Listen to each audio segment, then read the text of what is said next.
ஒரு சமூகம் தன் முடிவுகளை தானே எடுக்க முடியாவிட்டால் அது சுதந்திரமான சமூகம் அல்ல. மேற்கத்திய ஆதிக்கத்திற்கு தலைகுனிய வேண்டாம். முஸ்லிம் நாடுகள் தங்கள் மரியாதையுடன் நிற்க வேண்டும். உங்களிடம் சொல்கிறேன், பல நாள் பயத்தில் வாழ்வதை விட ஒரு நாள் வீரனாக நிமிர்ந்து நிற்பதே மேல். அடிமைத்தனத்தில் நீண்ட ஆயுள் வாழ்வதை விட மரியாதையுடன் ஒரு நாள் வாழ்ந்தால் போதும். நான் இதை சொல்வதால் இன்றும் சகிதாக்கப்படலாம், நாளையும் சகிதாக்கப்படலாம்.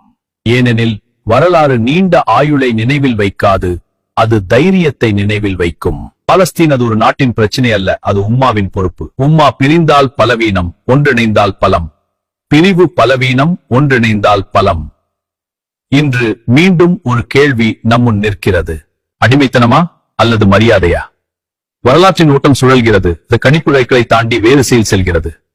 ஆனால் தைரியத்தின் குரல் அது எப்போதும் எதிரொலிக்கும். நாம் இந்த உலகத்தில் அன்புடன் வாழ வேண்டும். நாம் இஸ்லாத்திற்காக வாழ வேண்டும். நாம் இஸ்லாமிய அடையாளத்துடன் வாழ வேண்டும். வாழ்க்கை நீண்டதா என்பது முக்கியமில்லை, அது அர்த்தமுள்ளதா என்பதே முக்கியம்.